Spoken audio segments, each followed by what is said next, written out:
जय हिंद बच्चों। आज हम लेके आए हैं सीबीएसई क्लास 10 का जो बोर्ड का फाइनल एग्जाम होने वाला है, उसके लिए 60 दिन के लगभग टाइम बचा है। तो उसमें हम लोग 60 दिन में मैक्सिमम क्लासेस करने का कोशिश करेंगे, जिससे बहुत सारा कॉन्सेप्ट है, फॉर्मूलाज, ये सब रिवीजन होगा और आप लोग का जो प्रिपरेशन है उसका भी जो है चेक हो जाएगा कि किस लेवल का प्रिपरेशन है आप लोग का। तो चलिए देर ना करते हुए पहला क्वेश्चन हम लोग करते हैं। तो फर्स्ट क्वेश्चन बोल रहा है कि find the root of quadratic equation x square minus 5x plus 6। तो चलिए इसको सॉल्व कर लेते हैं हम लोग। तो सॉल्व करने के लिए यहाँ पे देखेंगे x square minus 5x plus 6 बराबर ये 0 दिया है। तो इसको जो है हम लोग फैक्टराइज करेंगे तो ये हो जाएगा एक्स स्क्वायर। इसको ब्रेक करेंगे हम लोग -5x को, तो -3x और माइनस में 2x। अब इसको एक चीज और देख लेना है कि 3 और 2 को मल्टीप्लाई करने पे 6 होना चाहिए, तो ये हो भी रहा है। तो प्लस में 6। अब यहाँ पे इन दोनों से जो है x को कॉमन हम लोग निकाल लेंगे, तो ये x को कॉमन निकालेंगे तो ये हो जाएगा x माइनस 3। और यहाँ से -2 को अगर कॉमन लेते हैं तो ये हो जाएगा x माइनस 3 हो जाएगा। तो अब जो है x माइनस 3 और x माइनस 3 कॉमन हो जाएगा, तो x माइनस 3 को कॉमन लेंगे तो यहाँ पे बच जाएगा फर्स्ट टर्म में x एंड माइनस में 2 बच जाएगा। तो x माइनस 3 इक्वल टू 0 भी हो जाएगा और x minus 2 is equal to भी 0 होगा। तो x का वैल्यू हो जाएगा 3 और x का वैल्यू हो जाएगा 2। तो 3 और 2 हमारा कौन से ऑप्शन में है? तो हम लोग का ऑप्शन बी में दिख रहा है 3 और 2। तो ये आंसर जो है राइट ऑप्शन हो जाएगा। चलिए सेकंड नंबर क्वेश्चन करते हैं। तो बोल रहा है find the distance between the point. तो डिस्टेंस का फॉर्मूला हम लोग लिखेंगे under root x1 minus x2 whole square plus में y1 minus y2 whole square. तो यहाँ से जब हम लोग वैल्यू जो है पुट करेंगे तो x1 का वैल्यू हो गया 2, x2 का वैल्यू हो जाएगा हमारा 6, इसका स्क्वायरिंग करेंगे, प्लस y1 का वैल्यू हो गया 3 और माइनस में 7/2 का वैल्यू स्क्वायरिंग करेंगे। तो हम लोग का ये सॉल्व करने पे आ जाएगा 2 माइनस 6 हो जाएगा -4 का स्क्वायर, प्लस 3 माइनस 7 हो जाएगा -4 स्क्वायर हो जाएगा। तो यहाँ पे अंडर रूट -4 का स्क्वायर हो जाएगा 16, प्लस में -4 का स्क्वायर यहाँ पे भी हो जाएगा 16। तो 16 और 16 कितना हो जाएगा 32, मतलब 32 हो जाएगा अंडर रूट। तो अंडर रूट 32 का वैल्यू हम लोग लिखेंगे तो 2 इंटू इसको लिख सकते हैं 4 स्क्वायर। तो 2 इंटू 4 स्क्वायर, स्क्वायर रूट से स्क्वायर कैंसिल हो जाएगा तो 4 आ जाएगा रूट के बाहर और अंदर में रह जाएगा 2। तो 4√2 इसका ऑप्शन सही हो जाएगा बी। अब हम लोग नेक्स्ट क्वेश्चन की तरफ चलते हैं। Question number 3, coordinate of mid point of line joining.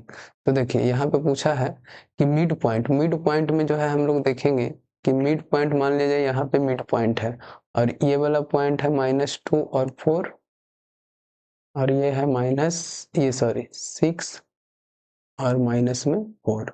तो मिड पॉइंट में जो है 1:1 में जो है ये डिवाइड होता है। तो यहाँ से हम लोग का x और y का कोऑर्डिनेट बताना है। तो चलिए यहाँ से हम लोग फॉर्मूला यूज कर लेंगे वही x1 इंटू में n प्लस में x2 इंटू में m y में m प्लस n। और उसी तरीके से यहाँ पे हो जाएगा y1 इंटू n और प्लस में y2 इंटू m और y में m प्लस n। अब वैल्यू पुट करेंगे तो x1 का वैल्यू हो गया -2 इंटू में n हो जाएगा 1 प्लस में x2 का वैल्यू हो गया 6 और ये 1 और ये m प्लस n हो जाएगा 1 + 1।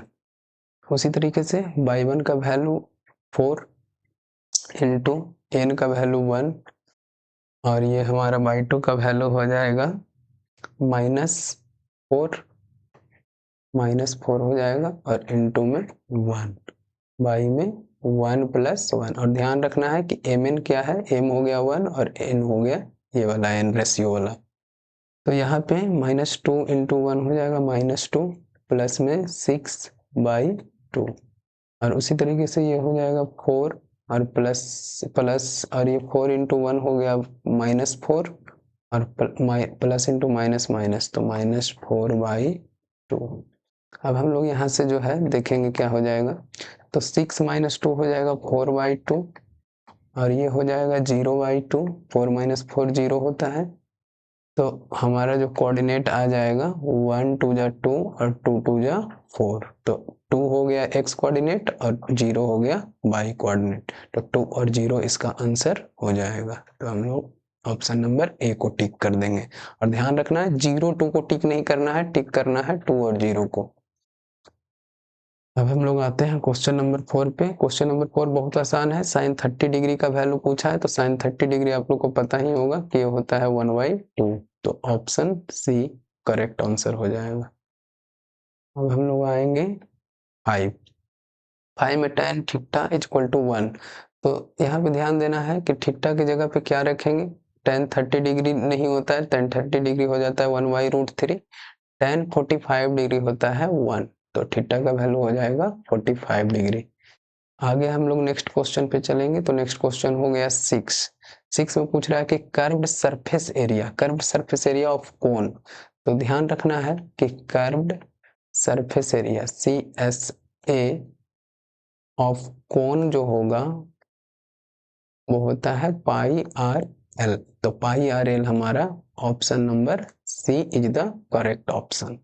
उसके बाद जो हम लोग 7 पे आएंगे, 7 में भी पूछ रहा है वॉल्यूम निकालने बोल रहा है, तो वॉल्यूम हम लोग फाइंड करेंगे। वॉल्यूम क्या होता है स्फीयर का, तो ये होता है 4/3 πr³, तो इस पे जो है हम लोग वैल्यू पुट कर देते हैं 4/3 × π22/7 और इंटू में 7 का क्यूब हो जाएगा। तो इसको और अच्छे से हम लोग लिखें तो 4/3 × 22/7 और इंटू में 7 × 7 × 7, एक 7 से एक 7 कैंसिल हो जाएगा, तो यहाँ पे हो गया 22 4 = 88 और इंटू में 7 7 = 49 और y में 3 हो जाएगा। अब इसको जो है हम लोग को मल्टीप्लाई करना होगा और डिवाइड करना होगा, तो हम लोग यहाँ से क्या करते हैं, एक स्लाइड ले लेते हैं जहाँ पे हम लोग क्लियरली जो है इसको सॉल्व कर लेंगे। तो यहाँ पे था हमारा 88 × 49/3, 49 को हम लोग 88 से मल्टीप्लाई कर देते हैं, तो ये हो जाएगा 9 8 = 22 और 4 8 = 32 और 32 और 7 हो जाएगा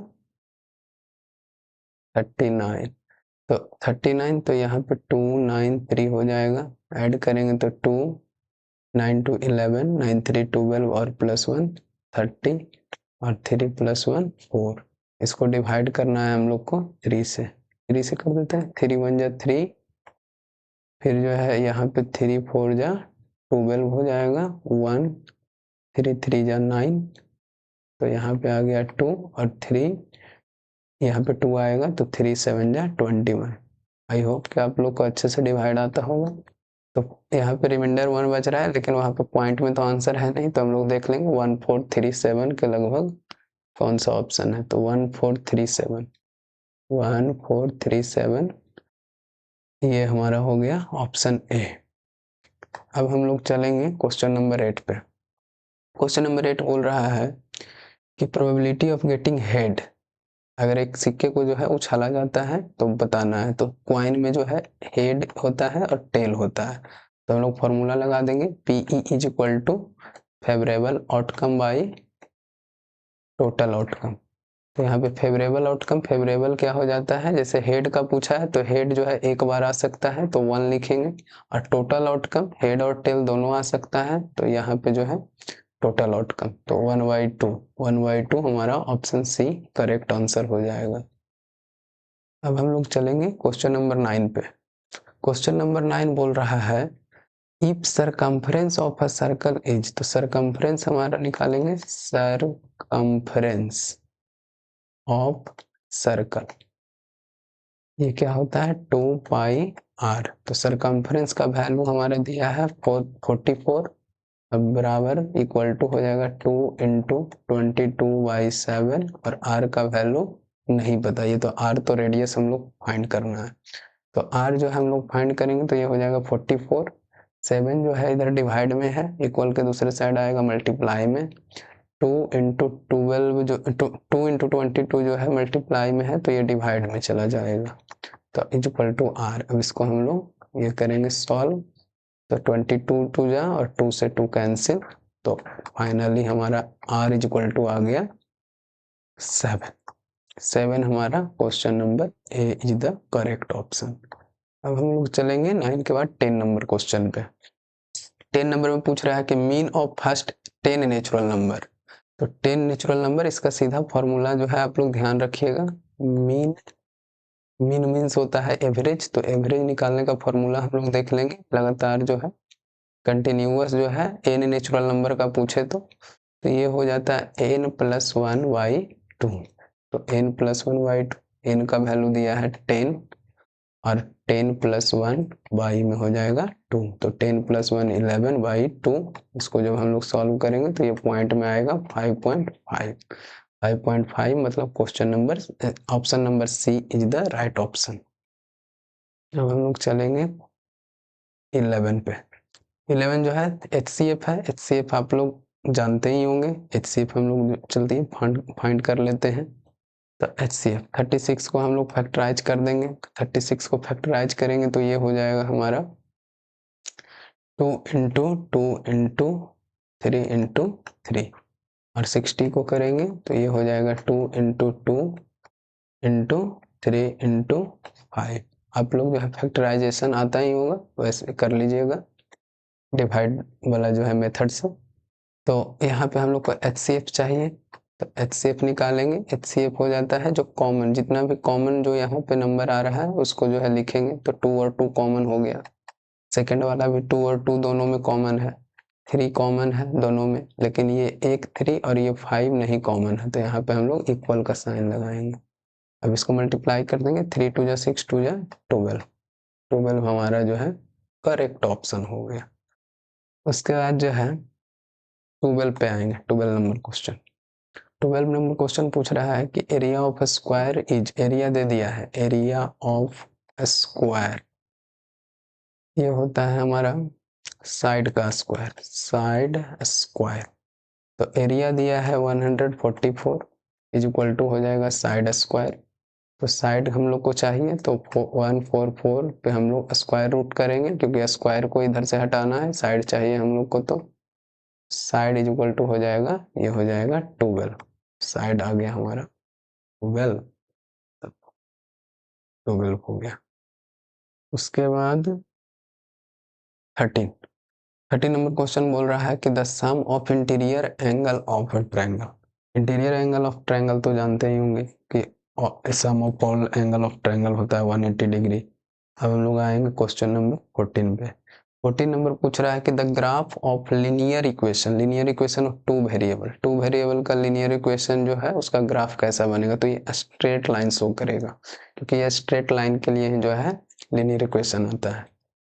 उसके बाद हम लोग देखेंगे 16 नंबर नहीं 15 नंबर क्वेश्चन। 15 नंबर क्वेश्चन पूछ रहा है कि एक डाइस को फेंका जाता है, if a dice is thrown once probability of getting a number less than 3, तो 3 से कम आने का जो है प्रोबेबिलिटी पूछ रहा है, तो हम लोग जानते हैं कि P इज इक्वल टू होता है फेवरेबल आउटकम बाई में टोटल आउटकम, तो ये आ सकता है जब हम लोग एक डाइस को फेंकेंगे थ्रो करेंगे तो 1 2 3 4 5 6 तक आ सकता है, तो यहाँ पे फेवरेबल आउटकम क्या हो जाएगा, तो फेवरेबल में 3 से कम पूछा है, 3 से कम कौन कौन है 1 और 2, तो 1 और 2 मतलब 2 हो जाएगा, और टोटल आउटकम 6 है तो 6, इसको सिंप्लीफाई करेंगे तो 1 2 जा 2 और 3 2 जा 6, तो 1/3 जो है option number B is the correct option. 17 देखेंगे, 16 देखेंगे, सॉरी 16 में जो है if the zero of the polynomial, इतना पॉलिनोमियल जो है दे दिया है, पूछा है alpha and beta then alpha plus beta. तो ये तो बहुत आसान क्वेश्चन हो गया, ये फॉर्मूला बेस्ड क्वेश्चन है। तो alpha plus beta is equal to होता है हमारा माइनस बी बाई ए। एक और फॉर्मूला होता है, यहाँ पे लिख देते हैं alpha into beta is equal to होता है सी बाई ए। अब जो है हम लोग जो है यहाँ से अल्फा प्लस बीटा का वैल्यू निकालने के लिए माइनस बी और ए का वैल्यू निकालेंगे। तो एक्स स्क्वायर का कोफिशिएंट जो है ए कहलाता है, तो एक्स स्क्वायर का कोफिशिएंट 1 है। माइनस पहले से यहाँ पे है अटैच, तो माइनस लगा देंगे। फिर जो है एक्स का कोफिशिएंट बी होता है, तो एक्स का कोफिशिएंट हो जाएगा -7। तो माइनस इंटू माइनस प्लस, तो ये 7/1, मतलब ये आंसर हो जाएगा इसका 7। अब हम लोग आ जाएंगे क्वेश्चन नंबर 17 पे। 17 नंबर क्वेश्चन बोल रहा है कि Sn is equal to the sum of first n term of n F is Sn is equal to इतना। तो Sn का वैल्यू दे दिया है 4n² प्लस n। तो यहाँ पे हम लोग को फर्स्ट टर्म पूछा है, मतलब n का वैल्यू क्या रखना है, 1 रखना है। फर्स्ट मतलब 1, तो 4 इंटू 1 का स्क्वायर प्लस में n नहीं, n का वैल्यू तो हम लोग 1 ही रखेंगे। तो 4 इंटू 1 प्लस 1, मतलब ये हो गया 4 plus 1 is equal to 5 is the correct answer. अब हम लोग 17 नंबर क्वेश्चन पे आएंगे। 17 नंबर क्वेश्चन बोल रहा है कि in triangle ABC DE parallel to BC and AD is equal to 2 और DB is equal to 4, then AE ratio EC बताना है। तो देखिए हम लोग पढ़े होंगे BPT theorem, basic proportionality theorem पढ़े होंगे। तो उसमें जो है क्या हो जाएगा, यहाँ पे एक ट्रायंगल है A B और C, इसमें जो है DE एक जो है लाइन है वो पैरेलल है BC का, ये DE हो गया। और AD दिया हुआ है 2 सेंटीमीटर और हमारा ये DB दिया है 4 सेंटीमीटर। तो बेसिक प्रोपोर्शनैलिटी थ्योरम ये बोलता है कि AE बाई EC जो होगा वो हो जाएगा क्या, AD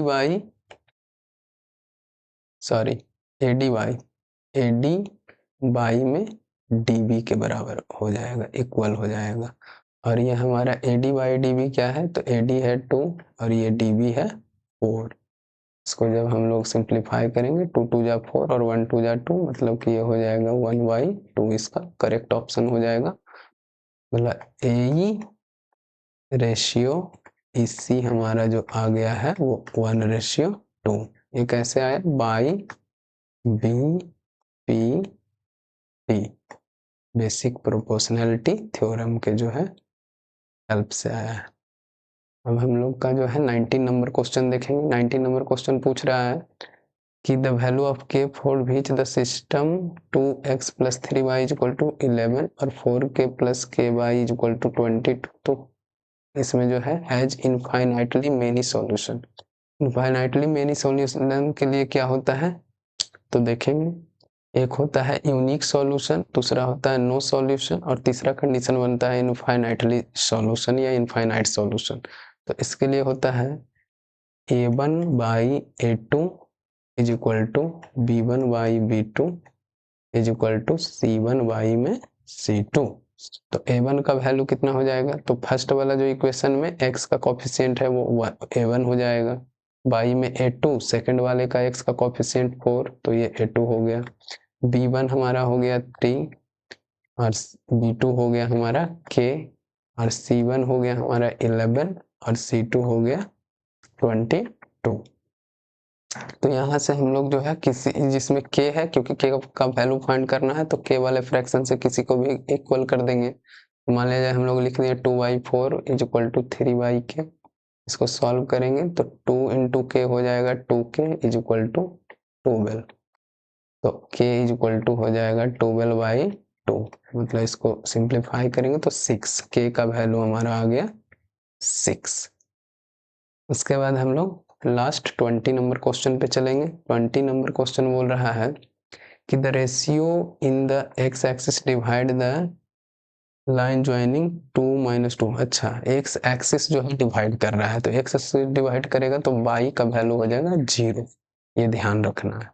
अब जब y का वैल्यू 0 हो जाएगा तो y हम लोग निकाल लेते हैं, यहाँ y फाइंड कर देते हैं, y कोऑर्डिनेट फाइंड करने का तरीका जो है आप लोग को पता होगा कि y1 into n plus y2 into में m हो जाता है, y में m प्लस n।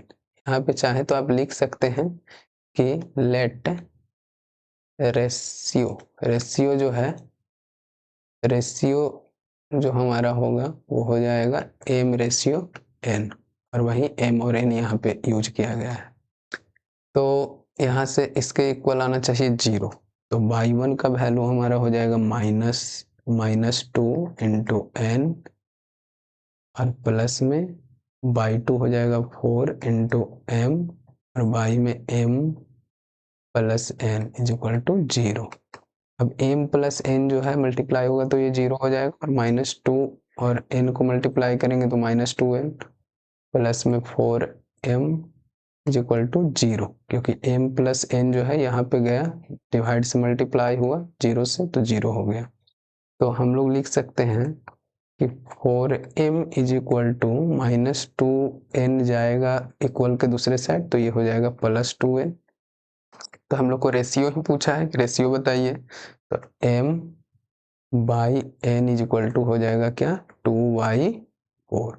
इसको सिंप्लीफाई करेंगे तो 1 2 जा 2 और 2 2 जा 4, तो हमारा जो रेशियो बन जाएगा m रेशियो n हो जाएगा 1/2, तो ये जो है सही आंसर हो जाएगा।